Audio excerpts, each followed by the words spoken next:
Hey, it's Michael with the Y, and you're listening to My Reality Recap, the only podcast where I get to talk about all of my feelings towards the shows that I love. On this week's episode, we're going to talk about the fall of Golden Boy on Survivor, the team challenge on Project Runway Jr., and who won the final season of America's Next Top Model. I hope you're ready for this, so put your glasses on and get ready to get your gold on with me.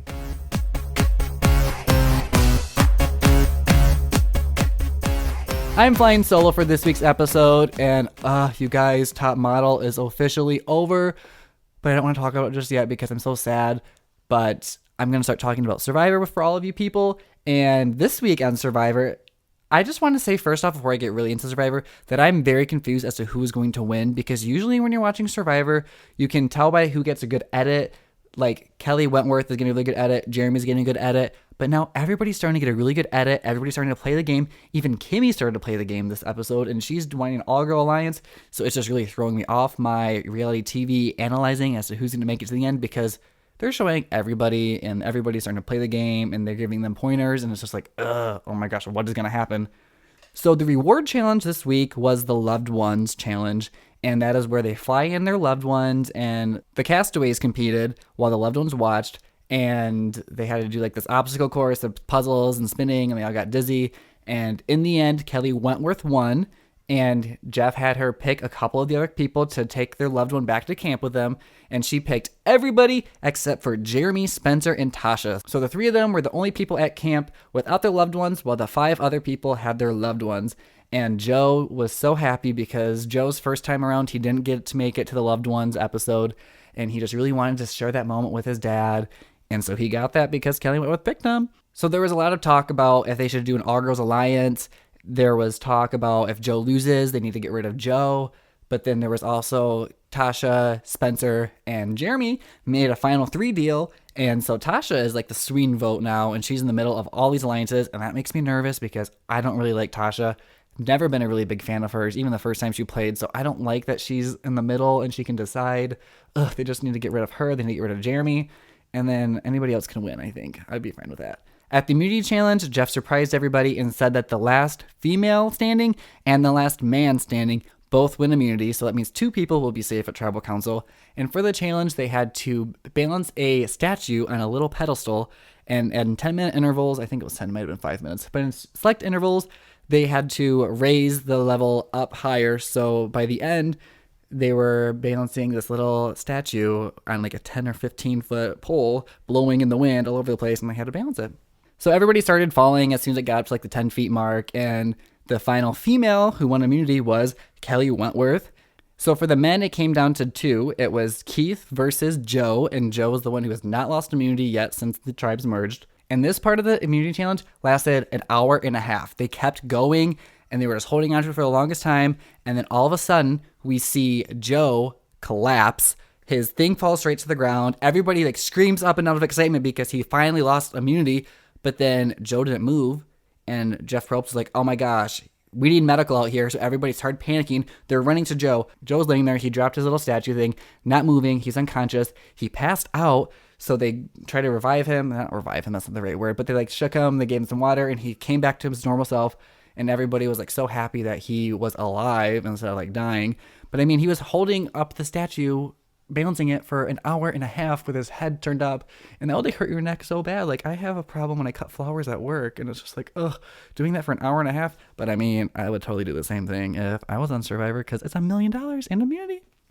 So Joe lost immunity and Keith won. So both Keith and Kelly are safe at Tribal Council. Joe gets back to camp, and he's like, we need to get rid of Abby. She's going to be the one that makes it to the finals because everybody knows she can beat her, and I want to take competitors to the end. I want to play this game with like honor and who deserves to win. And it's like the total thing that you always hope would happen when you're on Survivor, but you want to take the person that you know you can beat. You don't want to make the mistake that Colby made back in season 2 when he took Tina and Tina beat him. You want to take people to the end that you know you can beat, because you don't want to be surviving for 39 days on an island just to give it all up for somebody else who deserves it. You want to win this game. So at Tribal Council, there's lots of fighting going on and blah, blah, blah, blah, blah. Lots of weird faces from the jury. And in the end, they voted out Joe. So now the guys are nervous because the women are outnumbered 4-3. And I kind of hope these women take control because I really want Kelly Wentworth to win this whole thing. She still has a hidden immunity idol, but Jeremy has one too. And I think they only have 2 more tribal councils where they can use the hidden immunity idol. So come on, Kelly, win immunity this week so you can use your idol and then make it to the final 5. So yeah, to give a prediction, I really don't know what is going to happen. They've, like I said earlier, they've been getting everybody such a great edit that it's so hard to analyze and figure out what is going to happen. But I really think that Kelly Wentworth is in a great position, but I also think Jeremy and Tasha are also in good spots. So it'll be really interesting to see how the cookie crumbles. On Project Runway Junior this week, it was the Team Challenge episode, and they're actually inspired by the Simplicity pattern, which for all of you non-crafters out there, Simplicity is like one of the main sewing people. So if you ever need, if you want to make a dress or a denim skirt or a bow tie that is not the pre-made kind or the pre-tied kind, then you can use the Simplicity pattern to make your outfits. And so it was a team challenge, so they were split into 2 teams of 5, and they had to create a 5 cohesive collection. And so the first team was Paidy, Samantha, Maya, Matt, and Jesse, and they did a 1960s inspired Simplicity pattern collection. And the other team with the remaining designers was the 1940s. And the 1960s team, they were kind of a hot mess. They started their collection over 3 different times, and they ended up only having 3 hours to create their look because they couldn't decide on fabric. And after the Tim Gunn's critique, they kept changing everything. So they created a whole collection in 3 hours. So getting to the runway, the 1960s team had like this really cool blue textile, and there was a color blocking dress. There was a crop top with skirt, and it had like a 1960s headscarf that would like Jackie O would wear. There was a chic purple dress that was a really fun neckline and strap on it, and that was my favorite. And they also had this blue coat that came down the runway and looked really boxy, and a white dress that was under it that wasn't finished. I didn't like that one. And then in the 1940s, they had a black dress, which was boring. They had a purple dress pantsuit, which was very modern. It didn't seem very 40s, but they brought it more modern. So that was a nice one. And I didn't really like any of the other ones. They were very business, very suit-like. There was a red pant dress suit that looked like a night robe, and I saw it come on the runway, and I was like, what the hell am I looking at? So I was like, for sure, this team that only had 3 hours to create this collection, the 1960s team, they got this in the bag. And then when they announced the winner, they're like, the winning team is the 1940s. And I literally was like, are you fucking kidding me? What was I missing?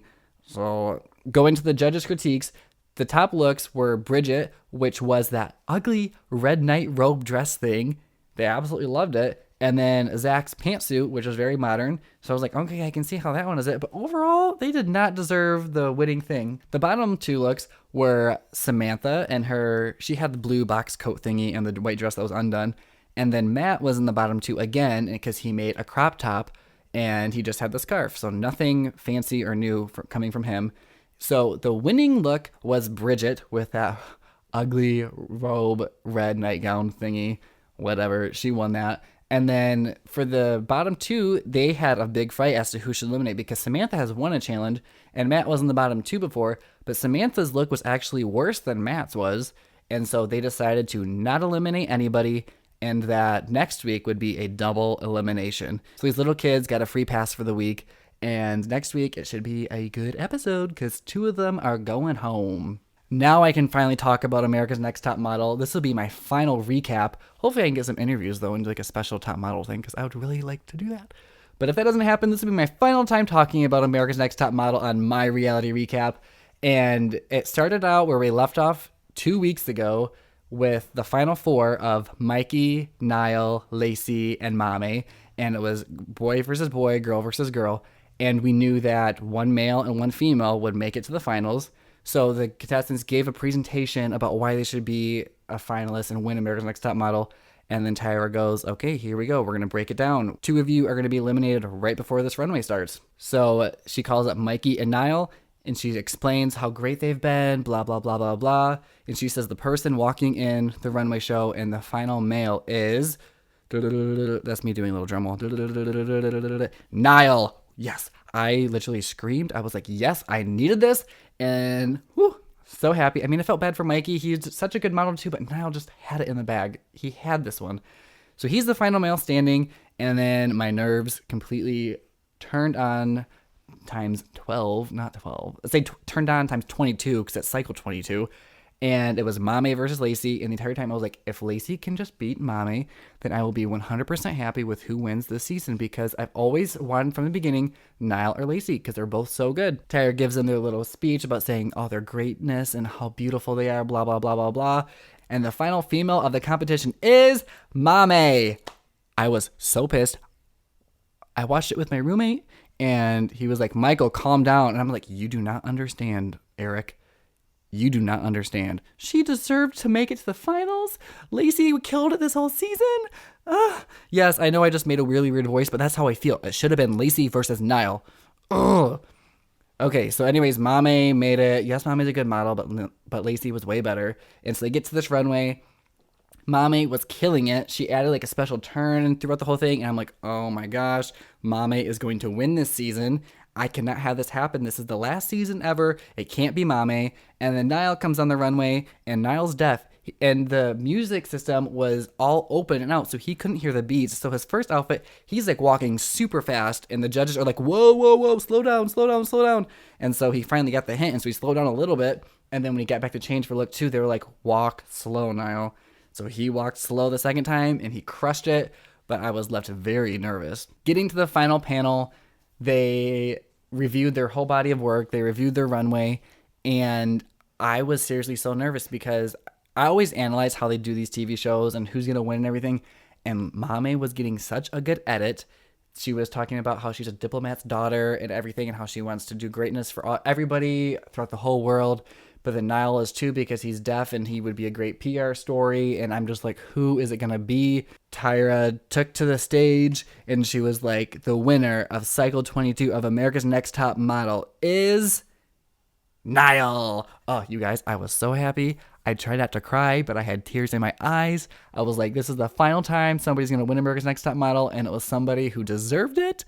I needed this. And Tyra was like, you are a fantastic model. You can bring it. You've got this amazing look. You just happen to be deaf. So that is not why you won. And it's so true. He is such a talented model. I love following him on Instagram because he has so many beautiful pictures, and he deserved it. Mame was so talented, and I know she's going to do great things if she like goes for it with modeling stuff.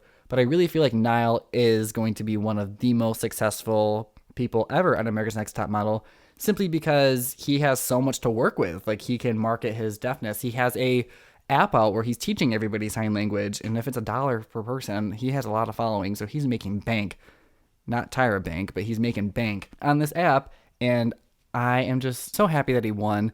I'm just so sad that the show is over, but it ended on a great note, and I was just really bummed, though, because we knew it was the final episode ever, America's Next Top Model, and Tyra didn't do, like, a little homage or anything. Like, I was at least hoping to see, like, thank you, fans, for sticking with us for 15 years, and flash, like, all the winners throughout this whole series. Something nice and touching. Like, I watched this whole show for 15 years. It helped me grow and become this photographer and creative director that I am, and she has no, like, sentimental things to say goodbye to anybody, so that was a bummer for me.